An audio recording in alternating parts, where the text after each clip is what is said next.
thoughts on this? Absolutely incredible. I loved I it. was shaken up until I went to bed, not gonna lie, because I got out of the theater at like 10:30. I spent like a good 20 minutes talking to my buddies after it, and then the whole ride home, it was just silent. I'm just like, I was just thinking about it. Not, I wouldn't say shaken up so much, of just thinking about what happened.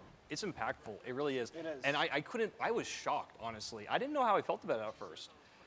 You know, and I started thinking, like, it's incredible to me how a character like the Joker, who's almost 80 years old, can still be updated and can still be fresh. And it just shows like how great these characters are, you know?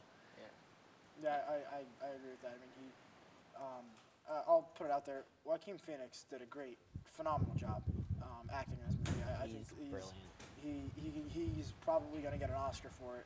He should win an Oscar for really this. should, Nomination at the very least. At the very least, yeah. I If he will be doesn't win it, surprised. yeah. I'll be surprised if he doesn't get the nomination. Yeah. It's too early on in Yeah, Oscar yeah. season to Yeah. really Oh, yeah, definitely. see That's a whether fair or not point. he's gonna win. It's interesting that like the Joker as a character, you know, it attracts such high caliber acting. You know, Heath Ledger played the role and won the best supporting role for it, and now we're talking like possibly, you know, best actor, best yeah. leading role man for Joaquin Phoenix. Honestly, I wouldn't really call this movie The Joker because it's not really about that. It's to be not really completely a comic honest, book movie. it's After I really saw it, not.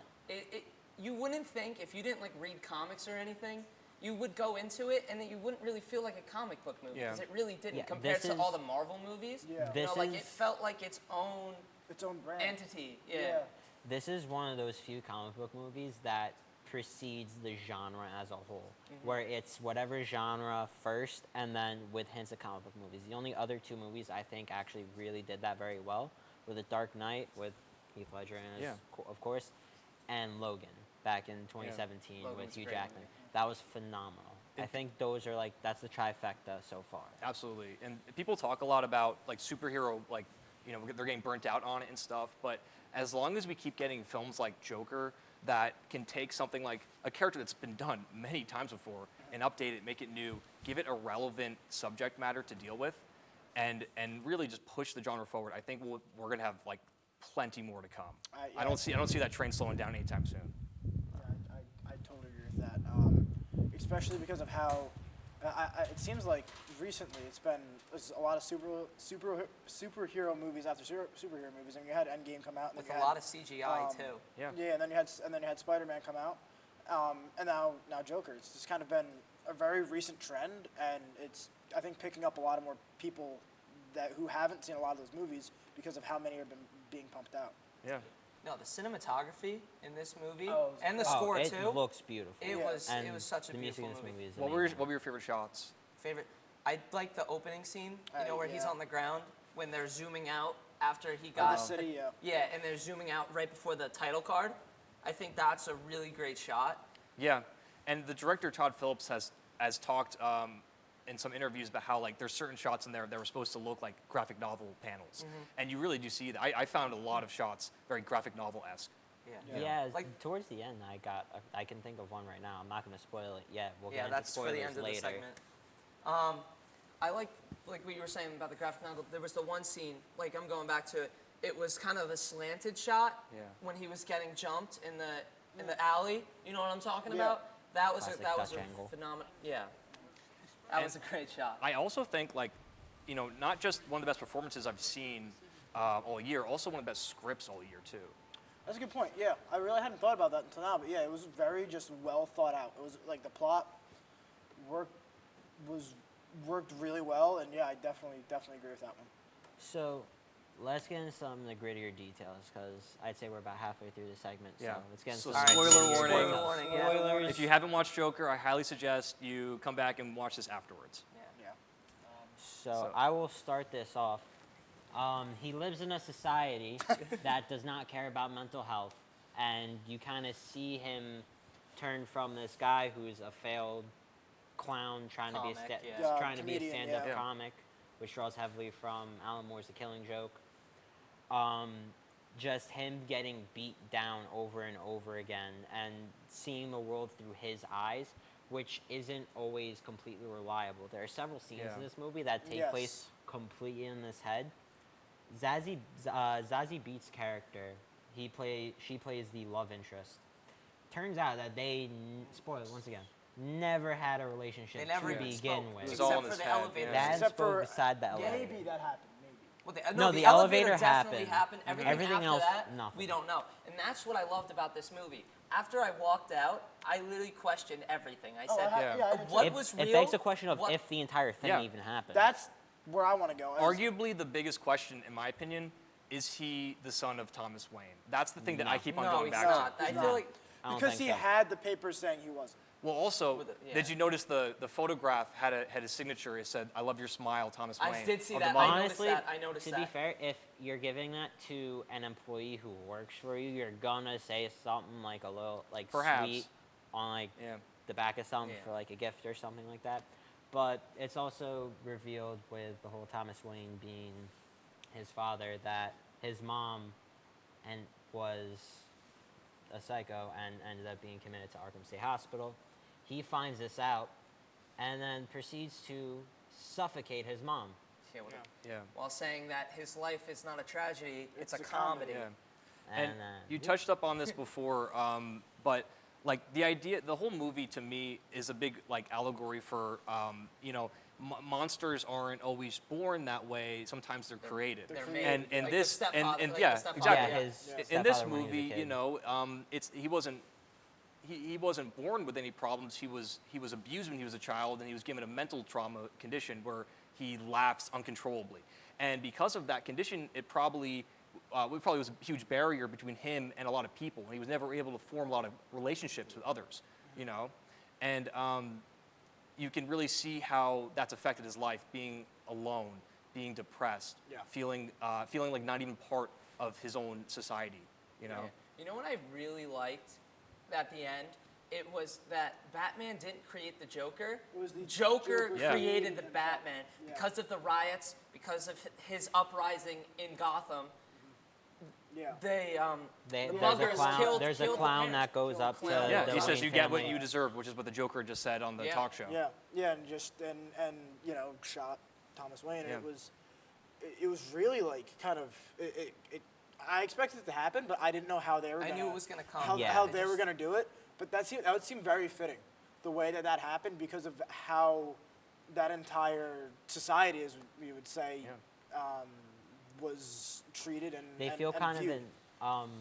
in Joaquin Phoenix, his character Arthur Fleck, he murders a couple Wall Street guys, and that kind of sparks up this like Rebellion. revolt of Rebellion. people Yeah. in clown Yeah, masks, the like clown rioting the movement. streets, and then he ends up going on Robert De Niro's talk show, goes off the walls. He says that we live in a society pretty much, so yay gamers.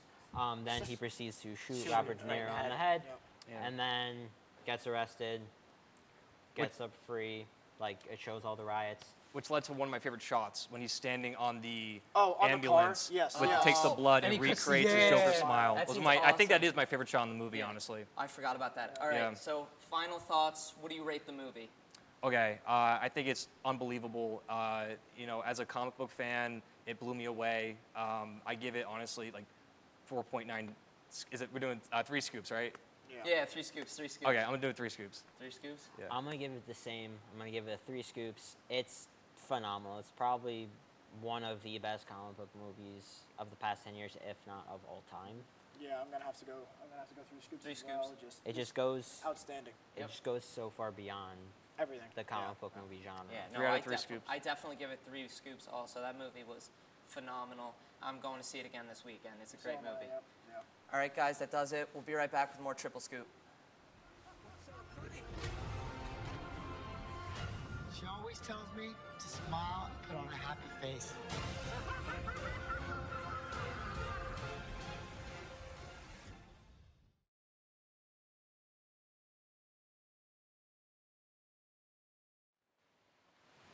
Hi, welcome to the Triple Scoop. I'm a host, I'm an associate producer, Jared Garcia, and we're shooting on the television, I think, the TV. And we're talking about this week's movie of a cinema club called Buster Scruggs. I got a wonderful bunch of people here who's willing to talk about the movie. Both loved it, both hated it. Why don't you just introduce yourselves, huh? I'm Angelina. I'm Jenna. I'm Billy, executive producer also on the TV. Yeah, I'm the associate producer. All right, so we're going to start talking about this this wonderful movie, Buster Scruggs. And the way I'd like to do it is I'd like to hear everybody's opinion first before I just start shooting some stuff in the air and making sure it makes sense. Like right now, Billy, I want to start with you. What did you think? What are your thoughts? Okay, Buster Scruggs is my first experience with any sort of Western. I've never seen a Western before. I really liked it. I thought it was interesting the way they did it with 6 little vignettes that don't really connect. I thought it looks really pretty and it makes a lot of sense. It's just, I understand where people would dislike it, where there's confusion between the 6 different stories and like, you don't really know where it's going because they don't outline it for you that nothing interconnects. You're just kind of waiting for something to like make congruent sense in it and nothing ever does. But otherwise, I think it's a really good movie and it was a really good place to start with the Coen brothers because I've never seen one of their movies either. Would you mind defining the incongruent points that you're talking about in the movie? So there are 6 different vignettes in the story. It starts with the Ballad of Buster Scruggs and it goes to 5 other separate stories and none of them connect to each other. So there are just 6 separate stories. It's 6 short films. They don't have anything to do with an overarching story. And that's kind 6 of different plots. 6 different plots altogether. Nothing works together. So like, if you're going into it with the anticipation that you're going to watch a 2-hour movie, you're probably going to go into it thinking that you're going to see 2 hours of The same story. characters, especially if it's about Buster Scruggs, who dies like 15, 20 minutes into the movie. 15, 20 minutes and he dies. And I know that you two, I'm just going to say right now, you personally didn't like this movie. Was that one of the reasons? I didn't not like it. It was more so like Billy said, like I was like confused because I'm one of those people who prefers like a plot, like just one main plot and sticking with a certain like set group of characters throughout the whole thing. So it was a little confusing, like just hopping from story to story, especially because every single story had like a weird, twisted ending in some way. So like it was a little hard to follow, but I mean, eventually, like when you really think about each story, each one is kind of beautiful in its own way, and the movie is shot really nice. So I literally did not like it at all. I understand how it could be looked at as like a good movie because like it like really portrayed what like the West was like during that time, and I understand that completely. But like, it was like so hard to like capture my attention in some of the plots. Like some of them were actually really interesting, and like I actually was literally like really into it. But others like I literally couldn't get through. I was like no, because like the first one had like such a comedic effect. Like all of them were so different from each other, and like compared to the one about the kid who didn't have any like arms and legs, and then he gets thrown in the river at the end, like that's awful. And like it just depends on the story. Like a lot of them were super confusing to me, and like it just made me not want to watch it. And like Ange said, like I really didn't like how it was like so many different stories like put together. Like I went to the movie thinking it was gonna be one big story and one big plot. yeah, And it wasn't the movie that. is titled The Ballad of Buster That's Scruggs. what I'm saying. So, I like, thought it was just gonna be about him, like from the Yeah. first one. But then, like once it started going on, I'm like, wait. I was like, wait, is this like different stories? I was like confused. Well, what exactly is the difference then between watching just a typical Netflix show and watching this movie? Is it Even then, Netflix shows like it's not like, it's like watching Black Mirror and not knowing what to Yeah. expect when you go into Black Mirror. But all Because the like Black Mirror is episodes- the same thing as Twilight Zone. It's like nothing makes sense together. Yeah, but at It's least Black Mirror's that's the general problem with it, where like a lot of people would sit down and watch this and they're like waiting for something to happen with the guy who killed Buster Scruggs in the beginning, because you kind of imagine that even if they are separate stories, Yep. that he just takes over and then it's his story and it just moves and bounces place to place. You expect someone to interconnect at some point. And I think that's kind of where the confusion lies in this movie, that like there's nothing to like, There if you is go no in physical. blind to it and you're just like being told to watch this movie, Yeah. which is what we did, then like you're going in with no expectation of where that's gonna go. And Exactly. if like you go in expecting like, okay, nothing interconnects, then maybe you appreciate those smaller stories more. But I think you kind of detract from those stories when you're waiting for those things to start working together in the final product. Okay, sure, I do get there is no physical connection that ties all these stories together. There's no characters, there's no sharing plots, there's none of that. But you guys gotta admit there at least there's this underlying theme that's going through Oh, the entire definitely. story. Right. And that's, I think, the piece that connects the entire movie together. and No, yeah, brings no. all these pieces together. we're dealing with these just constant cycles of violence, of just death, just turned at every corner. What the So West was like. what Yeah, the the West is reality. like, Yeah, the more or reality of less. it. It's kind of like, not to compare it to Black Mirror, but because it's the same type of concept with every single episode's like a different story, but like there's an overarching theme of like Black Mirror is like an exaggerated what our society could end up being like with like technology and stuff basically. And this was like, oh, what the West is like. That was the overarching like idea of Not all only what the stories. West was like, but also what society was like back then. Just back then when people were just less established, Yeah. when there's less establishments going on, less of an organization. It was just these people out there, out in the open desert, just trying to make a living, just trying to survive. And they have, go ahead. Do you think you guys would have responded better to this if it was a 6-episode miniseries? I feel like, well, yeah, like kind of your point before, like I would go into it knowing there'd be different plots. Like Right. I literally went into this movie like I had no idea what this movie was before. Like, I Yeah. was like, I've never even heard of this before. Like if they were separate, like mini Yeah. stories, like which they are, but like because they were all conjoined together, I still feel like in some way it was a little random, like randomly Right. placed. But like if it was a show, I probably would watch Yeah. it. But I'm not a fan of westerns, so I don't know if I'd even start it. Yes. That's just me. Okay, I respect that. I guess the real thing is that, like, you're right, there's a theme that's interconnected, and I think it kind of wraps up nicely in that last chapter if you could get through the dialogue. But the last chapter is easily the weakest chapter. And it's like, definitely a lot But more there is an staged. overarching theme in that one, especially. Yeah. Like, it was the deepest one, I think. it makes the most sense if, like, you can get through that chapter and you grasp that chapter, but I feel like it's the weakest one as far as, like, it is just dialogue. That's And hard it to is get just your in attention. one, Yeah. it's like 2 shots back and forth of just these 3 people and In the these other same 2 spot. people in this one carriage. Yeah. And I think, like, if you're not hooked for the first 5 stories Yeah. and you're not aware of what's going on, by that 6th story you're already so far out of it that, like, Could you define aware of what's going on in that Sorry? regard? Could you define aware, what you mean by you're not aware of what's going on at that point? so, like, if you don't know what those first 5, if you don't understand that, like, nothing's interconnected, if you don't understand that, like, it's the direction that's being taken with this, then by the time you get to the 6th vignette, you won't have, like, an idea as to what the theme is. You won't have an idea as to, like, where the story's going, and you're going to be so uninterested and so uninvested that you won't even care to sit through, like, one of the more dialogue-heavy ones in the Alright. 6th one. That's, You know what I'm that's a saying? fair point. Yeah, I do Like- get it. I understand. I know that, I guess, because my taste in movies, I like to just see where movies could go and where they could all potentially push the limit towards. I personally love this movie, but unfortunately, that's enough this week from Cinema Club. This is Jared Garcia. We just talked about the Battle of the Buster Scruggs. Stay tuned for the next segment. And yeah, have a swell evening. So easily distracted. So I'm the distractor with a little story. People can't get enough of them because, well, they connect the stories to themselves, I suppose.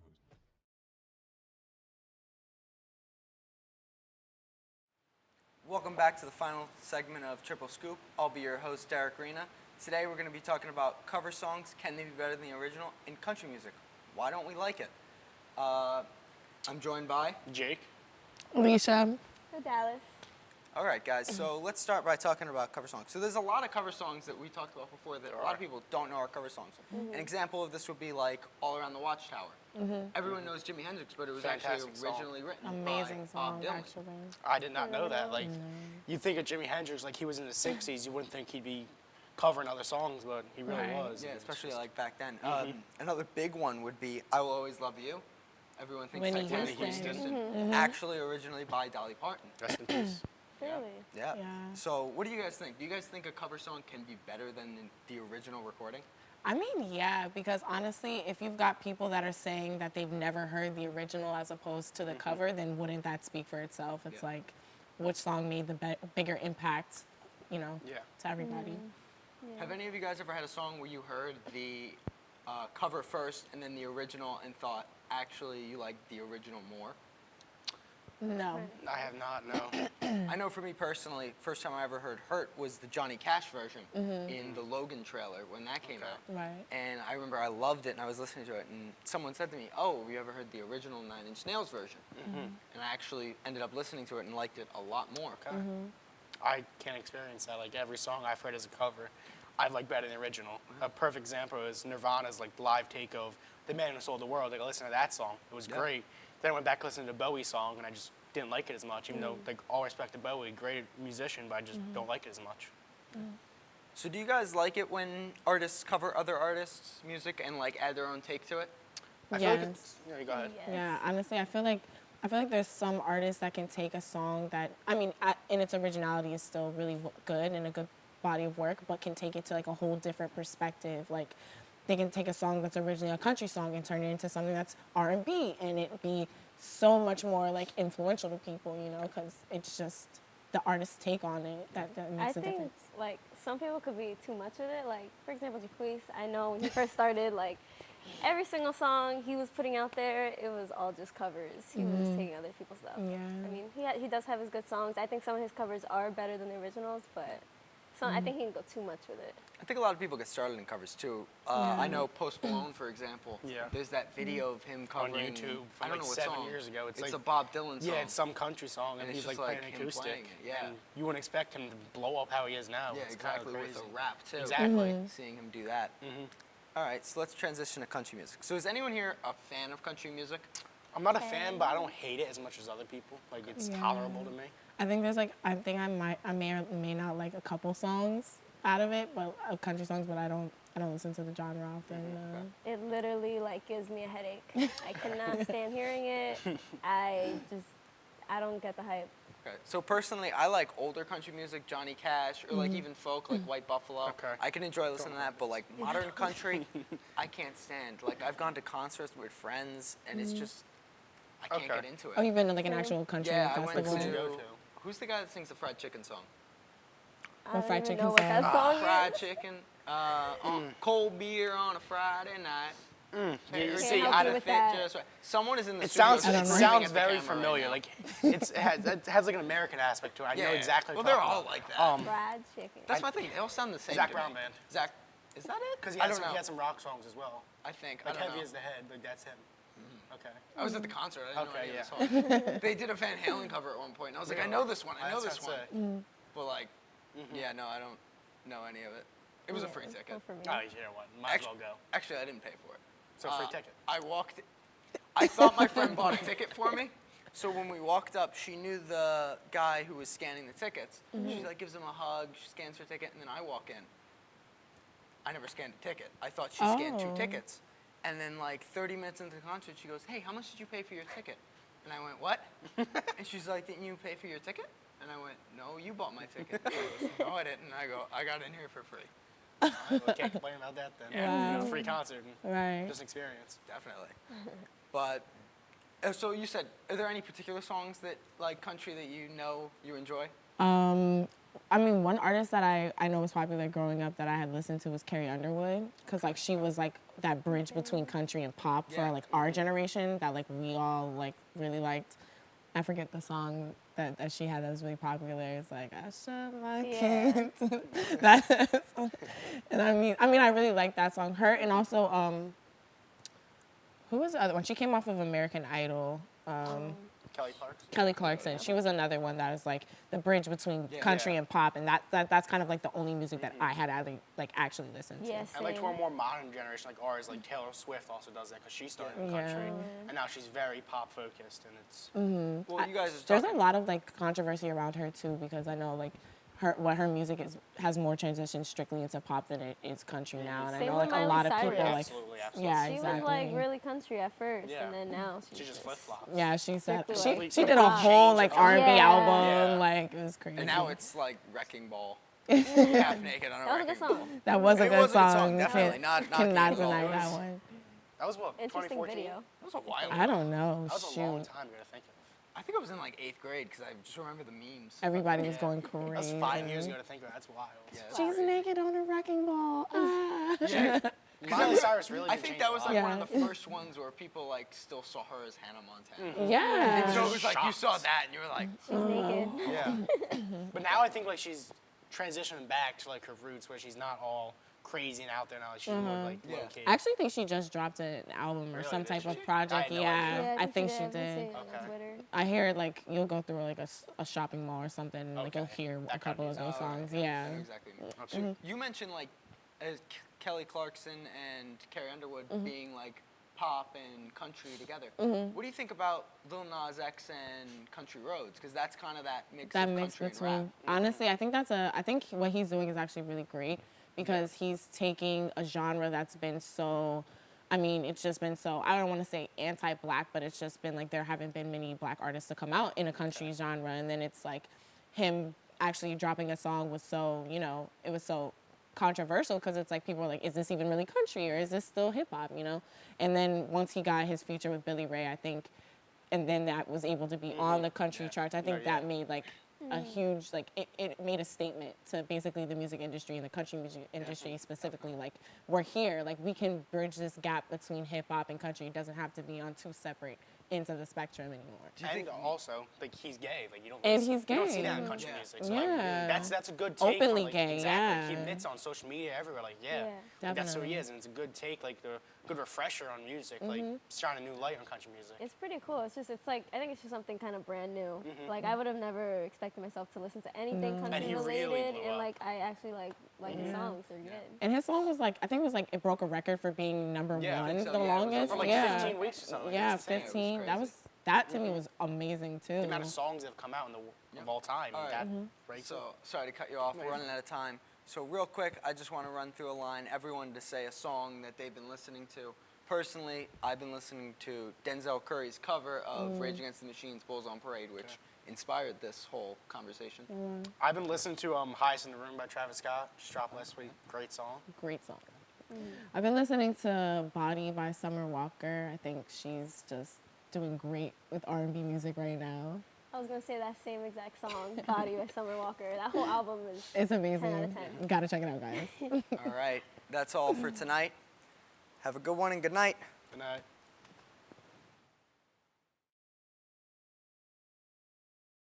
Mom, I got it. What are you doing in there? I got stuff. Are you a dog? I wouldn't do that. Have you seen the pliers? Where'd you find those? It's not your birthday. Sorry. Bye, Grandpa. Bye, Grandpa. Take care of yourself. What are you doing? What are you looking for?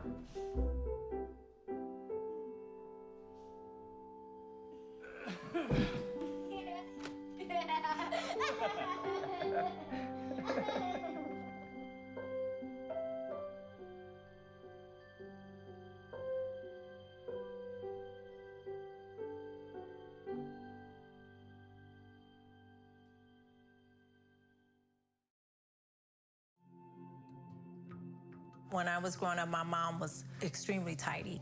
We were trained to put things back where we got them from.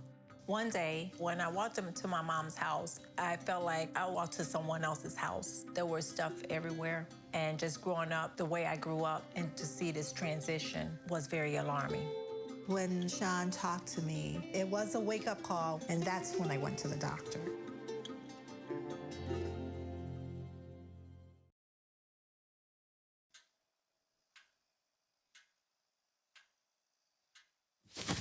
Awkward. Do I look familiar? I should. You might remember me from here. Here.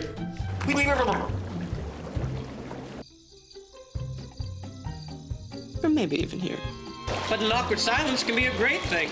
It can actually be a perfect moment to reach out to a friend and ask if they're okay if they seem down. It doesn't matter how you say it. You all right? Everything's okay? All G? You all right, girl? You cool? You bugging dog. Just show you're there for them. Go on, Kelly. Susie Awkward.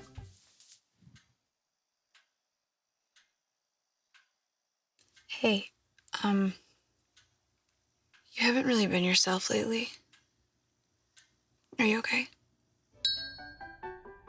Find out how you can help a friend with their mental health at seizetheawkward.org.